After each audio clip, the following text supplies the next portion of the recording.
Hello, I'm HG Tudor, and welcome to another episode of the Ultra in Conversation.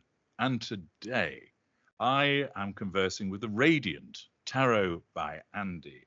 Hello, Andie, and a warm welcome to you. Hello, hi. It's so fabulous being here. As you know, I'm a fan, diehard fan, so I'm just so honored. Thank you. Great to hear that. Now, you naturally read tarot cards. So tell me a little bit about how you came to become a reader of tarot cards, and then what caused you to decide to publicize this on a YouTube channel. That one's wife, this one's wife was the sole purpose of me launching my YouTube channel, believe it or not. Okay. Yeah, I knew what she was from the get-go. I never did drink the Kool-Aid of Megan. And I was posting on YouTube channels by people talking about her, raving about her. And I kept typing in narcissist, and nobody was getting it. And it got to the point where I was so agitated, I wanted to do something about it. So I launched my YouTube channel, and I did it exclusively to unmask Megan. Okay. Now, presumably, you were a reader of tarot cards way before this one's wife came on the scene. Actually, no, I wasn't. That's the. Oh, really? Mm-hmm. Tell me more then. So how long have you been reading the cards? Well, I launched my channel 5 years ago. Well, 5 years this September. And I launched my channel actually only learning for about 2 months. And then I was using the gypsy method, which is just a regular plain deck of cards. It's kind of like something you'd see at a casino. Yeah. And each card has a nickname, and it was a very easy system. And actually, I have to give kudos to who it's responsible for. It was a Joseph Magi system. So it was a Joseph Magi system, which is really easy and simplistic. And so I thought, well, I'm going to use that system, launched my channel. And after that, I got comfortable with that system. Then I went into the normal Rider-Waite system. And I've attempted other systems. There's multiple systems of reading tarot. But usually at a professional level, it takes about 30 years of reading. So I did it daily. I did the YouTube channel to hold myself accountable, because the only way to get the gift and to have it process and elevate yourself is to actually do it daily. So having a YouTube channel held me accountable to my goals. So my mind was, well, if I only get 75 people watching me, who cares? At least I'm practicing the gift. I was doing it as a hobby. Both one kid was actually studying in Germany. The other one was ending high school, and I was wondering, what am I going to do with myself? And so it was part of that too. So yeah. Interesting. So in a way, it was a little bit like ensuring you were going down the gym every day to exercise. You decided, if I put this on a YouTube channel so that I'm delivering a video a day, it'll force me to read each day, and thus that'll cultivate your ability, so to speak. Yes. If I recall correctly, tarot cards in Europe were actually used more for playing games than divination originally, I think going back to something like the 15th or 16th century. Mm-hmm. And let's just, if one was to adopt a somewhat cynical approach, which I'm sure you've come across before, what would you say to the suggestion that tarot is really just a game of spinning a story rather than actual divination? Well, a lot of people are not willing to entertain the idea. And, I don't have a problem with them, to be honest. Because I was one of those people. I was one of those people. So I understand their mindset, and I understand the apprehension. And so I just say, well, come watch me. Check me out. I don't get all spiritual. I kind of feel, and I don't do all that spiritual talk, because I know that eliminates people, a huge mass portion of the society, because I was one of those people who was completely turned off on it. So yes. My approach is more psychological. Tarot for me is psychology, and that's why your material was so pivotal in my channel, because I applied your books. I have 11 books in front of me right here that are all yours. I am developing a library of your books, and I'm pleased to hear that. Yeah, I did. I use your work, and I always credit you, by the way. Everyone knows I love you, so I credit you often, and I use your material, and it is really made tarot more profound. And so I say it's psychology. That's what I tell people. Don't look at it in terms of spiritual aspect. Look at it as your subconscious mind that's actually driving the wheel. And it is your subconscious mind. If you read for yourself or you practice for yourself, you can actually see what's actually driving you, where your psychological wounds are, where you need to fix your life, what's the likelihood of what's coming down if you don't correct and fix your behavior. So it's a very good personal tool. Interesting. So what you've done is you're utilizing the cards, but approaching it in a much more psychological way rather than a spiritual way, so that I suppose finds a greater grounding and resonance with people, that they perhaps find that easier to digest. Yeah. That's interesting. Now, if you can cast your mind back, what's one of the most interesting readings that you've done, apart from the one about me? Obviously, we'll put that one to one side. The most interesting reading, well, probably was when I did Diana. It was one of those spiritual ones that I rarely will go down that row. I did one on her during, it was an anniversary of her death or something, and I did one of her. And I've only done maybe one or two of her in the 5 years, just because I like to leave her alone. And I tend not to do that, like I said, but I decided everyone was asking me, so I thought, all right, I'll do it. And during the reading, from the right corner of my table going across was a little fuzzy ball. It was like an orb. I didn't see it, but the viewers were leaving it in the comment section, and it wasn't until afterwards that I saw it, and I went back, and sure enough, there was this little white fuzzy thing, looked like a little orb, go across the table. That was my most interesting reading. Interesting. What would you attribute that to be? Usually my belief system in the spiritual aspect of psychic or tarot readings is they typically do not come in, and most people that claim they are connected are frauds. So I feel that the orb situation is we are energy. So maybe it was just sort of a little energy spark of her is the way I would see it. I don't see it as completely coming in because I simply don't believe in that. As far as I know with energy, they're only connected to the people that they loved on the earth plane, who they had a relationship with. When you hear all these psychics saying and they post these videos, I was talking to so-and-so, I don't believe it at all, because they have no emotional connection to that person. So why would they want to connect with them? So I view them as frauds, to be honest. But if they had a loved one sitting with them and they did it, then I would maybe say, okay, they want to connect with the loved one, not the psychic. So I have some, I'm a little bit anal in my beliefs, I guess you can say. I'm not of the mainstream of what they put out there. Understood. Now, with your cards, do you keep them in a special place with a cloth wrapped around them or anything like that? Or I have this stone here. Okay, what does that do? Tell me about that. It's just a cleansing stone. I have cleansing stones. I have multiple stones. They're all chakra stones. I've got a pile of chakra stones here. So yeah, I surround myself with stones. I place stones on them when there's full moons. I put my tarot decks, all my jewelry. This is a stone here, protection stone. All the blacks are protection stones. I put everything out for full moons. It supposedly cleanses it. And I just start over again. I have a lot of decks. I probably got about 50 decks, but I have my favorites. You have 50 decks of tarot cards. Excuse me, I'm sorry, I interrupted. No, that's okay. You have 50 decks of tarot cards. Yeah, I have about 50 decks, yes. Wow. And I once had a set of tarot cards, You did? Wow. Yes, I did. I bought them from Glastonbury, which you'll be familiar with the arts festival, the music that takes place there. And I bought them purely because I thought the artwork was interesting. I can't tell you which set it is. I just remember that they came in a blue box, and I took them with me when I went to university because they were quite a good talking point when I was first meeting people. But I can't claim to have ever utilized them properly in the purpose for which they were intended. Yeah, I just triangulated people with them, narcissist that I am, as you'd expect. So it was quite useful for pulling undergraduates. So they were very interested in it. So I used to spin a bit of a yarn. So I just used them for my selfish and self-advancement purposes, and why not? Yeah. So you've got 50 decks, and you mentioned you have favorites. Tell me about a couple of your favorites.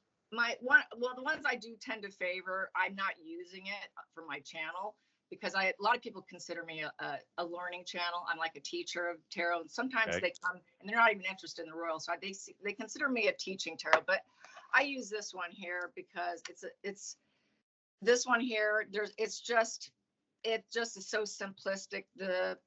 Everything is so straightforward. You know, I have this. I like the double ones. The ones where they'll have an upright and a reverse all on the same deck, and so whatever way it lands, I've got the positive end and the negative end.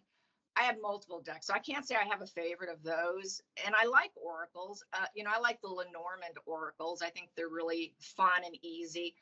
I think I tend to be more drawn to the simplistic ones that are easy for the masses. You know, the more I have some complicated ones, and they come with these big, thick books, and just going through it is just like I get a headache thinking about it. Yeah, I see. Well, and so the set that you were showing me there, what's the name of that set? Jesus, I forgot the name of it. God, it is the well, everyone knows this one. Right. Are those the ones that are black? Are those the ones which are black on the rear? I like it so much. What? Are those the ones which are black on the rear? Yeah, they're black. Yeah. Yeah, those are the ones that. So those are the ones you use in your videos, aren't they? Those are the ones I've seen. All the time. I don't use anything else. And it's funny. I have a brain fart on. You know, hey, I'm menopausal. What do you expect? We have brain farts and we have hot flashes. So I'm not having a hot flash. That's good. But I'm having a brain fart. Okay. Well, let's see if we can dissipate that brain fart. And you just mentioned earlier on. I've seen that many of your videos are in relation to Harry and this one's wife and associated individuals. And you mentioned earlier on that it was, and there was quite a bit of steel in your voice when you said this, that you felt that you wanted to expose her.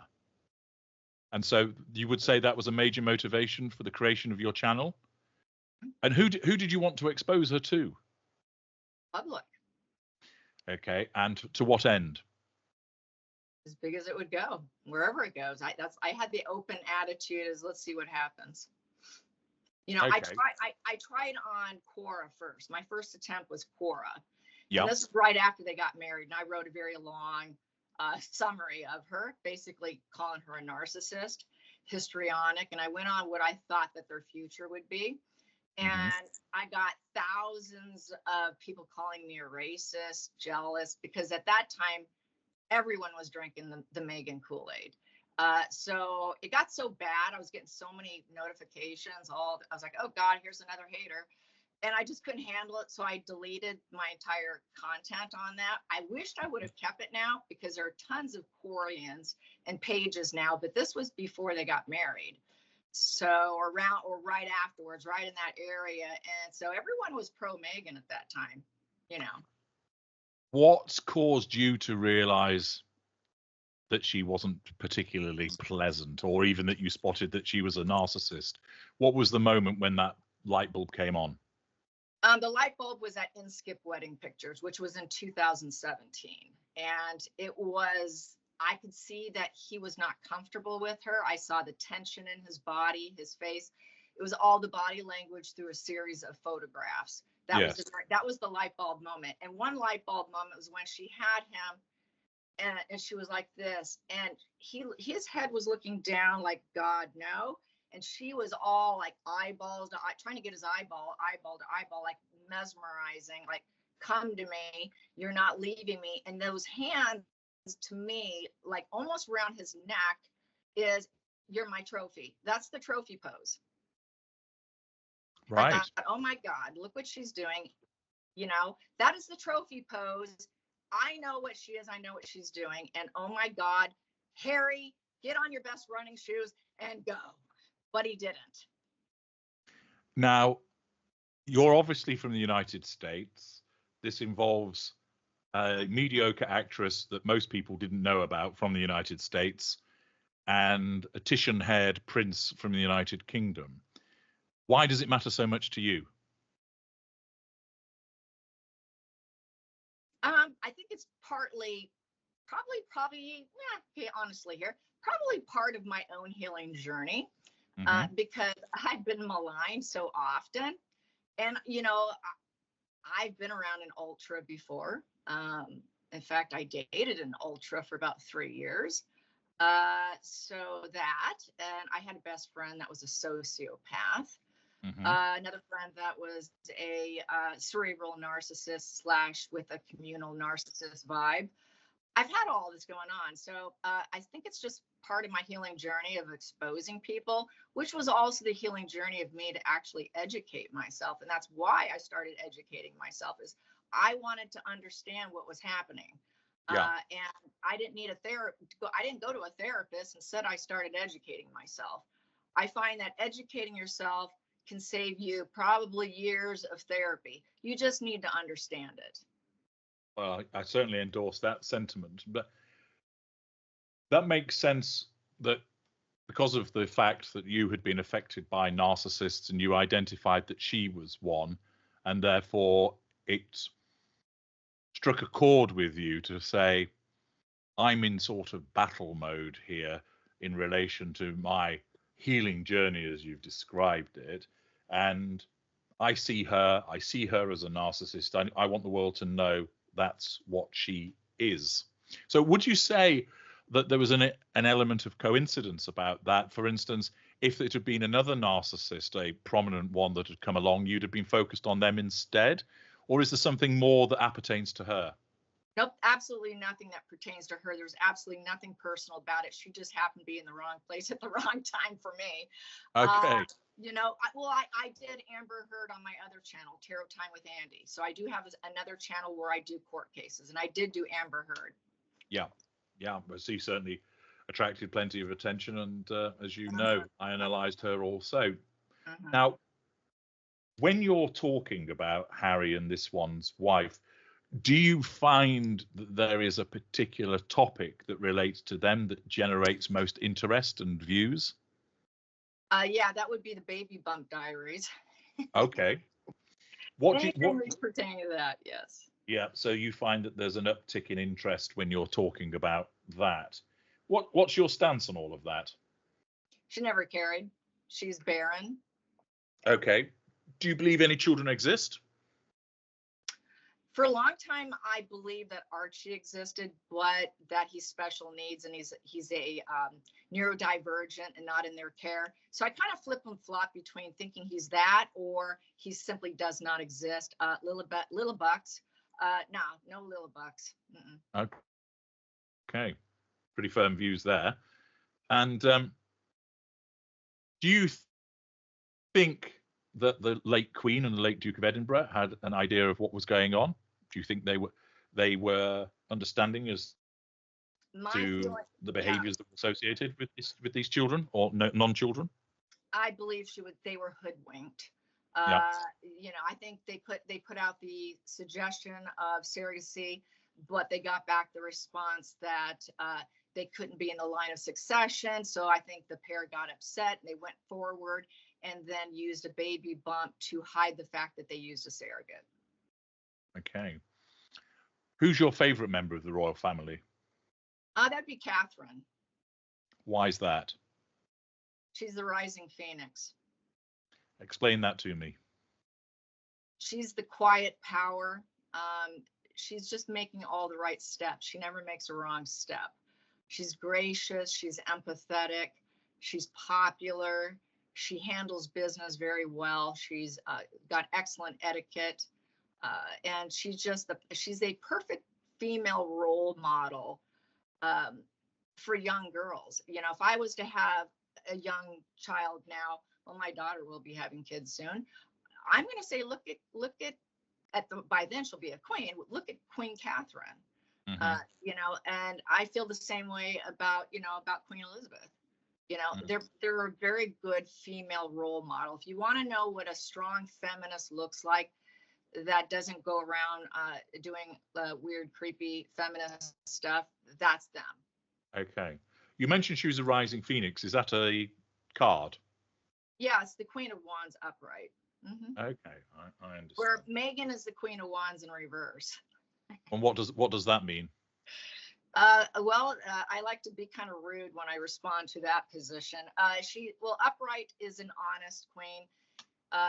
Any queen in reverse is emotionally unstable, energetically unstable. They rage, they're manipulators, they're unpopular, they're unliked. They usually wear a social mask. They're incredibly toxic, they're emotionally angry, or they're energetic, or they're violently angry, like with the wand or with the sword in reverse, with the queen in reverse there. She would have a very sharp tongue to the point of being absolute cruelty. And so that's how it really plays out. Quite the description there. It's, you're not holding back on that. So, which segues into asking you this, Andie. What annoys you most about this one's wife? The fact that, well, she really comes off as a sociopath, that she gets away with everything. You know, like I really do, okay, allegedly entertainment purposes, I'll say this here on your channel, about the eye gluing incident in college. That it was all skirted over and hidden. What agitates me is having all her history erased so that she can try and elevate herself. Everything's hidden and buried. That's what agitates me the most. And it makes me look like a crazy bitch, by the way. Well, I dare say there were people that would disagree with you about that.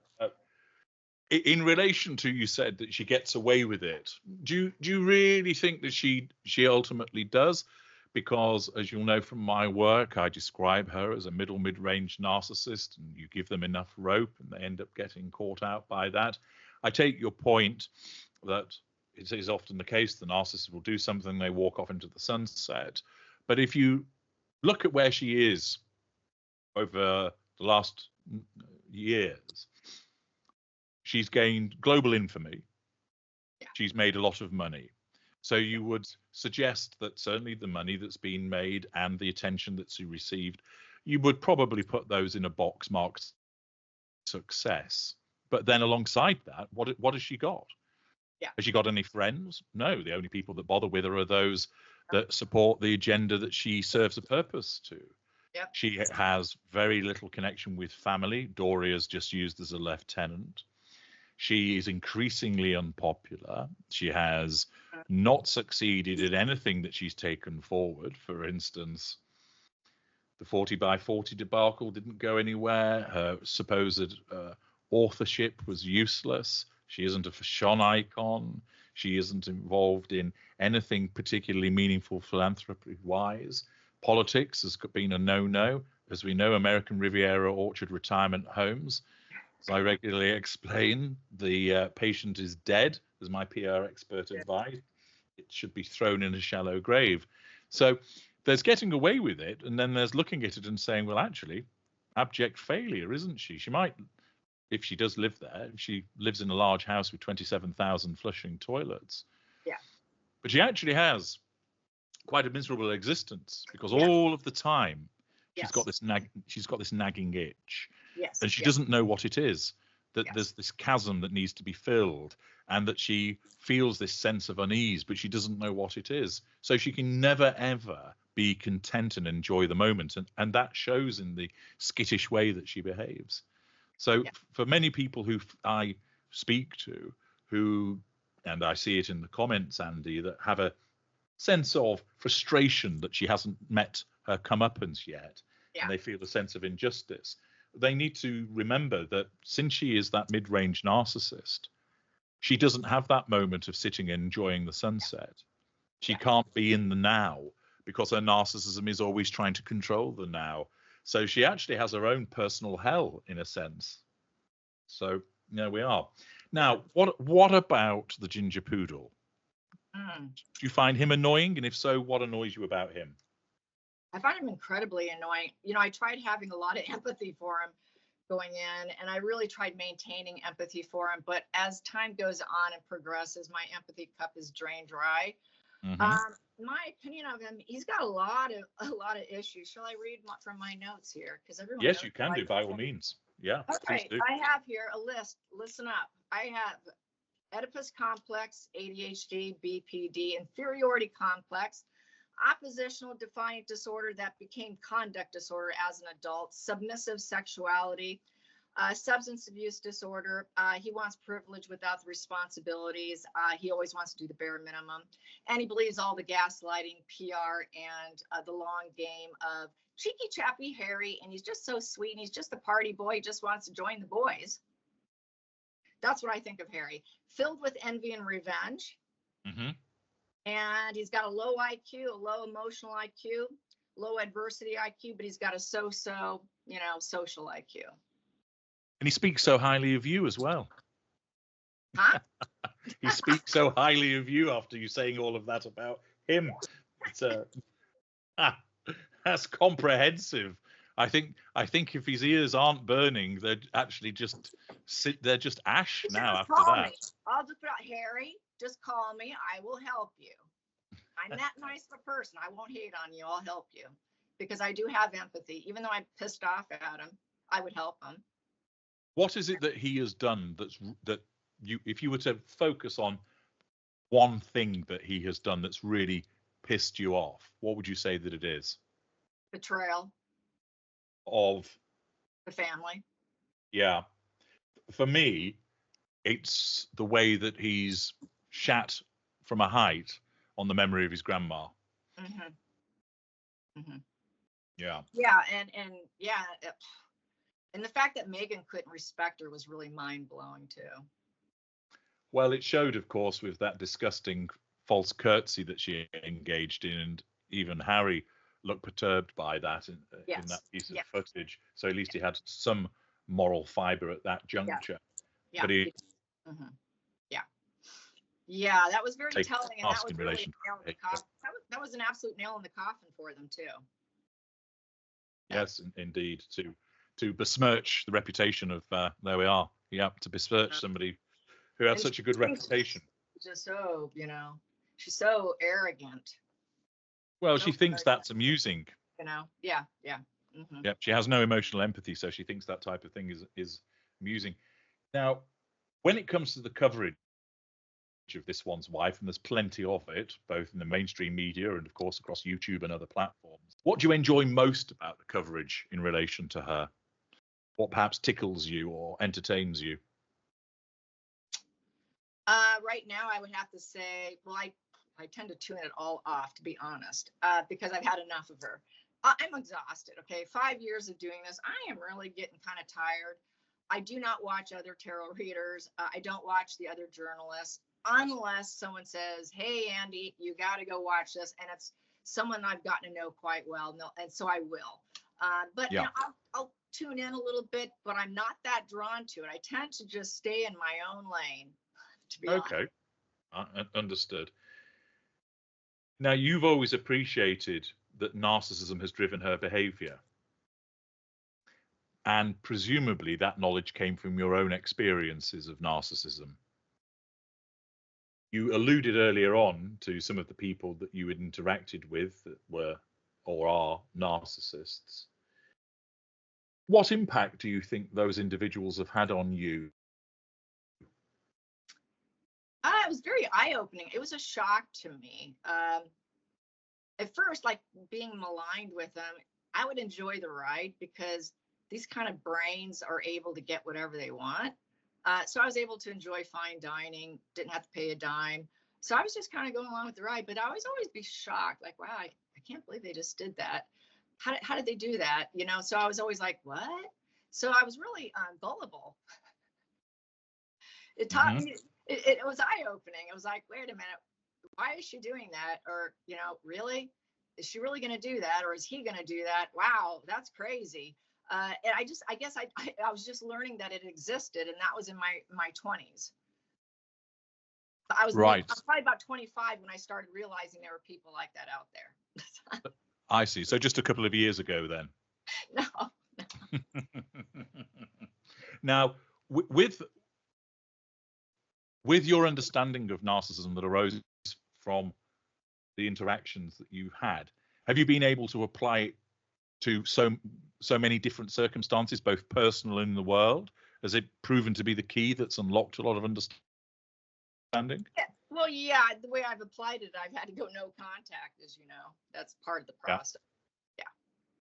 Yeah. But empathetic, it's not easy. Even though I have to cut someone off, Yeah. it still crushes me. And it's so crushing that I'll actually be upset for 2 years. It always takes me, and this is weird, and this is where I kind of envy you, not having anxiety or having those emotional connections. But for me, it takes me a solid 2 years to get over a breakup, even if I initiated it, because I know it's in my best mental interest. That's actually quite a long time. For many people, you might be looking sort of forced to 4 to 8 months, perhaps. Why do you think it's so long with you? I guess because I'm so hopeful that this person will just be an emotional support in my life. And I guess I put a lot, emotionally, I put a lot into it. I'm a very truthful person. I expect truth. I'm just a very direct, in your face person. And I guess that's part of my gullible nature, I guess. And my neediness, probably needing people, wanting to be needed, wanting them to need me, and just craving connection. I see. Okay. Now, going back to this one's wife, she has many names. I use a number. There's plenty out there in social media and internet land.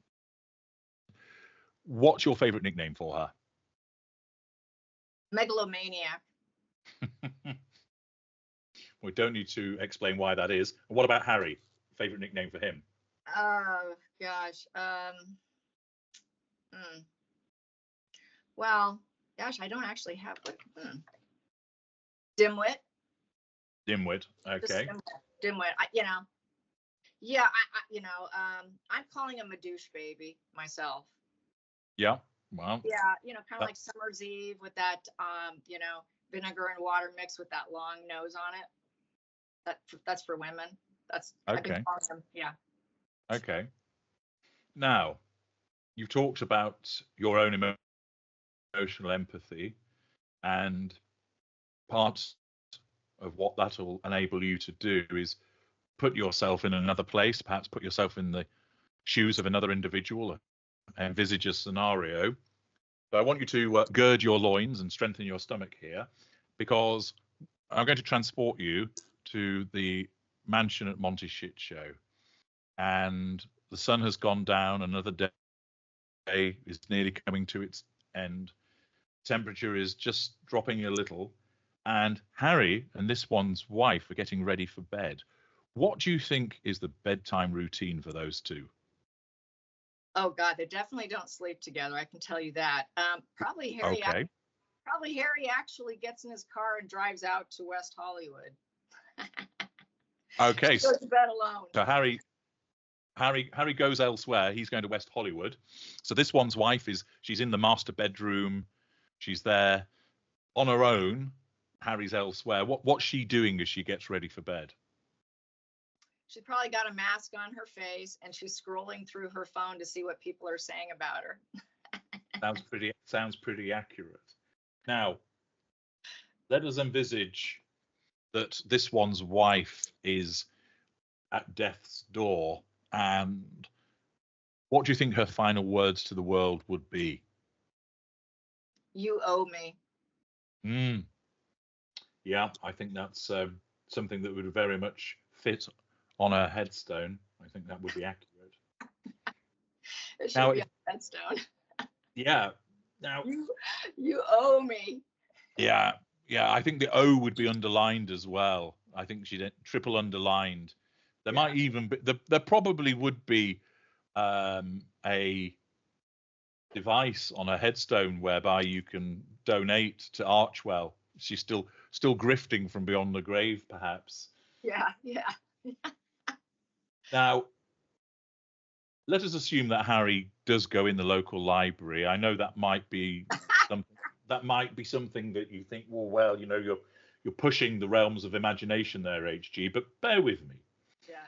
So if Harry was to be banned from his local library, what do you think he will be banned for? Oh gosh, probably Probably doing something, you know, because he is kind of probably, I could see him doing something sexual, to be honest.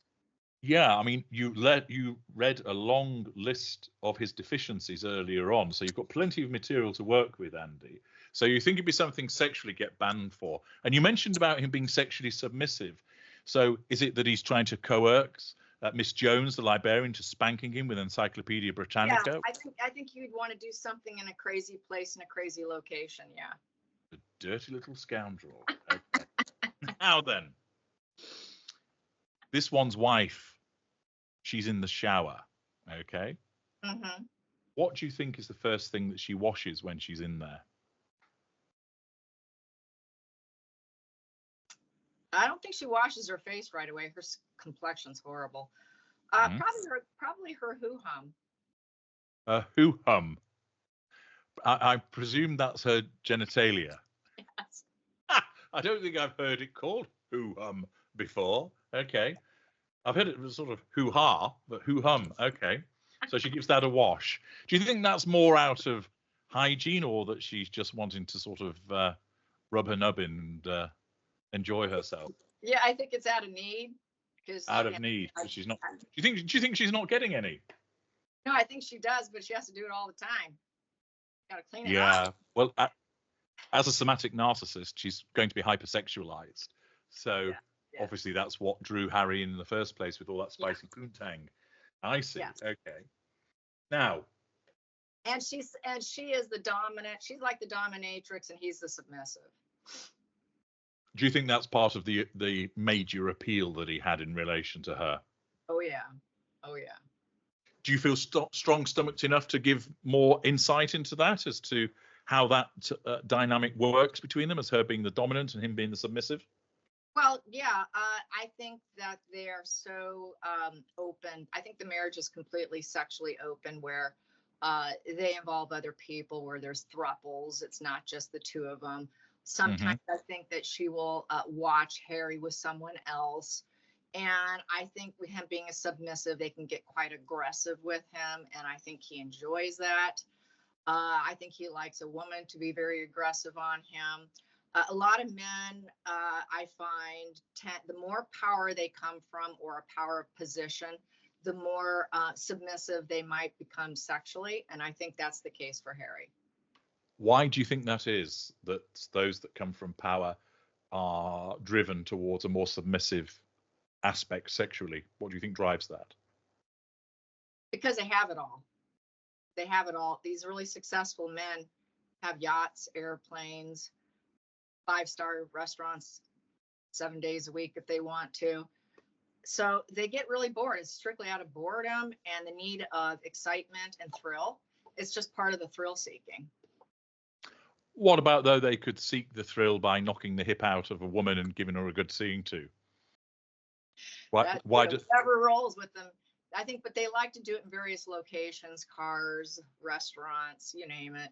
They're just kinky. They're kinky. They just want their kink. They want to get on their kink, and they like strange, and they want wild. They want to hang from the chandeliers, you know. I had an intimate partner, secondary source, and she liked me to spank and cane her while she was tied up. And the reason for that was, obviously she got off on it sexually, but she also explained to me that the big reason was that she was a single parent. She had an autistic child that she had to look after quite a lot, and she had a lot of responsibility in that regard. She had a household to run, she had to balance the books, she had a child to look after, and therefore that hour or two that she spent with me, where she was completely subjected to my control, she said gave her a tremendous release from that responsibility. And I think that's quite applicable to what you were saying as well, about those that are in a position of power.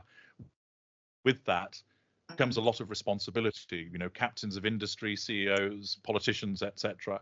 And thus, by giving themselves up so that, you know, Madam Dominatrix diddles them with a strap on or whatever, because they consent to it, they're giving up. Although they have the power, they're giving it up momentarily. That alleviates that sense of responsibility. So I think that's, with some of them, that provides them with that sense of release. Interesting. Now, What do you think to this one's wife and Harry's agenda, if they've got one? What do you think it is? Now it's to crawl back. They would love to get back what they lost. But initially it was always Meghan becoming a A-lister star, dragging Harry along, convincing Harry that he can be bigger and better than his family. He can make more, he can get more fame, and he didn't need them. And so that's that whole separation from the narcissist, taking away their support and all their connections, and isolation to actually brainwash and manipulate and get them on her chain, basically. I see. And they failed in that regard. So now the agenda's shifted to crawling back to the royal family. Do you think they'll be able to achieve that? No. Meghan's completely done. I think if Harry was to be accepted back, he would be institutionalized. Deep therapy, detox, lots of control, almost so much control over him, almost like probably Britney Spears, where his money's controlled, his decisions are controlled. Having to be parented, he needs to be parented, basically, based on his disorders and how I feel about his disorder. That's why he married Meghan, because she's like the mother figure. So it's trying to fix the past in the current with Meghan as his replacement mother, which is from borderline personality disorder. That's what a borderline does. So you form the view that because he lost his mother at a young age, he's been looking for that substitute mother, and that's what this one's wife provides for him. Yes. That he needs to be mothered in that way, and, you know, told when to go to the toilet, and the fact that he's put his underpants on inside out, all of that type of thing. Yeah. I see. When you did the reading in relation to Diana, did anything come out about Harry? Do you recall? Disappointment. Okay. Disappointment. Was that generally or to something specific? No, just general. It wasn't a real deep read, but it was a general read, but disappointment. Yeah. Okay. But she knew, and it manifested, unfortunately. Hopefully she wasn't part of it by drilling it in his head at his young age, but she always did say he was the spare. And, she was a quiet borderline. Harry's a petulant borderline, which there is that DNA link there. There is that propensity within the family line. And Diana had it, and it was after her death that a lot of psychiatrists online did talk about it, saying she was a quiet borderline, but that was after she passed away. Harry inherited that. So that's, he's got a lot of the same issues, and she was an attention seeker like Harry. So there was that dark side of her that a lot of people have a hard time swallowing and digesting. They just want to see her in a very saintly manner, but she had her own issues too. And she knew it. She recognized it. She actually did say things about him. And maybe that did sink into his psyche and to his subconscious mind, which he became unaware of. And that's driving his behavior even to this day, because he really hasn't had dialectical behavioral therapy. He hasn't had the proper treatment. If he did, they're very hard to treat. It takes anywhere from 8 to 13 years to really, truly get a borderline into remission. They can get into remission. He can go into remission. Given the issues that Harry has had in relation to the absence of his mother at a young age, and the mothering that he sought from this one's wife, if she hadn't been a narcissist and she exhibited emotional empathy, do you think that she could have provided this mothering in a healthy way, or would any mothering for him have been problematic? No, he would be perfectly healthy today. You wouldn't be seeing all the negative traits that we see now, because everything that we're seeing now, those are all traits. As I listed a long list, it's all traits. Those traits would be in remission. Maybe he'd still have a little bit of jealousy, envy issues, but it would be completely controlled. He wouldn't feel that retribution, that revenge, the envy and hatred he's lashing out that we see today. He'd be very calm. He would be grounded and happy. He would feel loved and comforted. It would be a complete polar opposite of what we're seeing today. Presumably you've done a reading in relation to Harry. Lots of them. Lots. Lots of them. Okay, lots of them. Have you done anything in terms of where he might end up as to what's next for Harry, or does it not work that way? No, I have, and I can't not say it because everybody on my viewership here, channel here, knows what I say. I think that it's going to end very badly for him. Mm-hmm. You know, I'm talking 6 feet under. I don't know if he will survive it. So do you think he'll take? So do you think he'll take his own life? Yeah, or accidental through substance, since he has a substance abuse disorder. Mm, yeah. I see. And do you see that those two outcomes driven solely by this one's wife, that's her behavior that's behind it? Yeah, because he needs that empathy. He needs what we just previously discussed. He needs that. Yeah. That's what he's seeking. That's what a narcissist seeks: adulation and attention. A borderline seeks love. So she's only with him to get the attention that his family can provide. He thought he was getting love. He thought he was getting that mother love to fix and cure him of his abandonment wound of being a borderline. And she never gave him that. And so I think it's that gullibility, that shock, that horror, now hated by his country, hated by the United States. Where do you call home? Africa's pissed off at them. Australia's pissed off. Canada's pissed off. Everyone's pissed off at Harry. Where does Harry go from here? That's why. And she has a huge part of this. Yeah. If he's to avoid those tragic outcomes of either offing himself or basically expiring through substance abuse, what do you think is going to save him? Or perhaps more accurately, who is going to save him? I think only King Charles can save him. Do you think the king's minded to do that? I don't think he has to, but I think that I know most of the family's not going to be interested in Harry, but I think if Charles really stepped in and gave him a lot of nurturing, got him the help, and was very much emotionally available when he needs them, I think that could potentially save Harry from himself. Okay. Do you think Charles will do that of his own volition, or do you think he needs Harry to say, "Help me, Dad, come and get me"? I think he has been waiting for Harry to ask, yes. Yeah. And Harry has not asked yet. Okay. Do you think Harry might do so, or do you think he's too stubborn? I don't think he's there yet, but I think he may get very close. You know, sure. I know he's had the feeling, but he was too much of a coward to actually act on it. Do you think that's what it is? Do you think it's cowardice as opposed to, say, fear of this one's wife and what she might do? Yeah, he's a coward. Yeah. Okay. Absolute coward. Yeah. Mm-hmm. Okay. Now, you referenced earlier on that you're somewhat tired of them as a subject, although you speak with considerable conviction, it has to be said, about with regard to your views in relation to the pair of them. Do you think you're going to continue to make videos about them, or is that it now? It'll be slowing down because I know the train crash is coming, and that's what everyone's waiting for.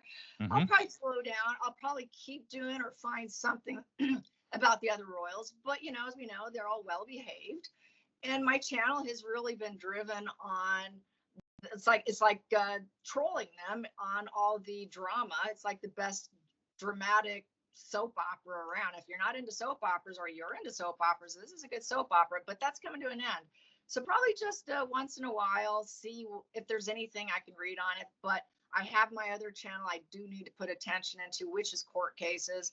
Mm-hmm. And I like hitting up all the murder trials. And so I like to do that on my other channel. Okay. What timescale, Andie, do you think there is for when that train will finally arrive at destination wrecked? If I was to invite you to identify a time period from this point going forward, how long would you say it is before that train arrives there? I think it's getting close in terms of an announcement of a divorce. Mm-hmm. And then we'll just see how well Harry does in terms of his life. That would be life-saving for him, by the way. That would be Harry getting out of his own way finally and saving himself. I would give it a couple of years because I think it's going to be a really ugly divorce. It's going to be War of the Roses divorce. There's going to be lots of swords thrown, and she's going to do her typical, put out about probably $400 or $400 to $600, $400, $600 posts, about herself, how horrible Harry is. Oh yeah. It's going to be ugly, ugly, ugly. It's going to be a major smear campaign. So that's going to be a lot of content for me. So that could last, a year to 3 years, I think. It depends on how well they hammer it out behind closed doors. But I think she's still going to. Yeah, I mean, she's not going to stop. No, the detail in relation to the prospective divorce will provide a smorgasbord of material for all of the commentators out there, both in terms of speculation about what it is or where there's leaked information, because she's bound to engage in the smearing because she won't be able to assert control directly over him. So she'll go down the route of smearing him through leaked information and my hell with Harry and all of that information. But what it will do is provide huge opportunity for many people, of course, to comment about it. And there'll be a lot of people that will revel in it because they want to see that as the outcome in relation to two individuals that are seen by many people as quite odious people. Yeah. Well, thank you very much for sharing all of your insight and observations in relation to your work as a tarot reader and also in relation to your views about this one's wife and Harry. Only remains for us to have a quick game of this or that, which is hugely important in the Tudor universe. Okay. So I'm going to provide you with some choices, and you don't need to think too hard about it. You can't answer neither. Okay, you have to make a choice. So if you could imagine there is a loaded gun pressed to your head at this moment in time. Yes, it's that dramatic. So here we go. I'll take you through them. So fruit or veg? Fruit. Summer or winter? Winter. Text or call? Call. Laptop or tablet? Tablet. Driver or passenger? Driver. Sapphire or ruby? Ruby. Soft or hard? Hard. Dusk or dawn? Dawn. Unicorn or dragon? Dragon. Hamburgers or hot dogs? Hamburger. Fresh linen or fresh coffee? Fresh coffee. James Bond or Jason Bourne? James Bond. Harry Potter or Lord of the Rings? Lord of the Rings. Jam or marmalade? Marmalade. Elf or dwarf? Dwarf. Roses or lilies? Lilies. Christian Bale or Hugh Jackman? Hugh Jackman.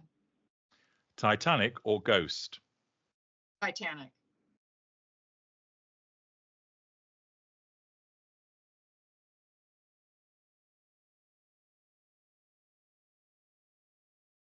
Did you give an answer there? It might have just jumped. Oh, Titanic. Thank you. Green or blue? Green. Yellow or orange? Orange. Spring or fall? Fall. Gold or diamond? Diamond. Mountain or beach? Mountain. Wasps or bees? Bees. I don't like wasps. No. Sparkling or still? Still. Frasier or Seinfeld? Seinfeld. Homer or Bart? Bart. Dogs or cats? Dogs. Do you have a schnauzer? Yes, I have two. Okay. Right. An afternoon with Oprah or an evening with Ellen? Oh, Jesus. Do I have to? Yes, there's a loaded gun, Andy. All right, I'll choose Oprah. Okay. Saturday or Sunday? Sunday. The book or the film adaptation? Book. Prince William or Loose Cannon Louis? William. Sophie or Princess Anne? Princess Anne. Harry or this one's wife? Harry. This one's wife or Prince Andrew? Prince Andrew. Finally, you have to spend a day with this one's wife doing whatever she wants, or you never make a video again about her. Okay, so I have to think. What was the question again? So you either have to spend the day with this one's wife doing whatever she wants. If you can't stomach that, then you can never make a video about her ever again. No, I can stomach her. You could stomach her. Okay, oh, there we are. I've been around enough of them. I could do it. Good for you. Good for you. Well, Andie, thank you very much for being a guest on A Conversation with the Ultra. Pleasure to have had you on. Thank you. I look forward to speaking to you again in the future. Thank you so much for having me. I really appreciate it. Thank you. You're most welcome.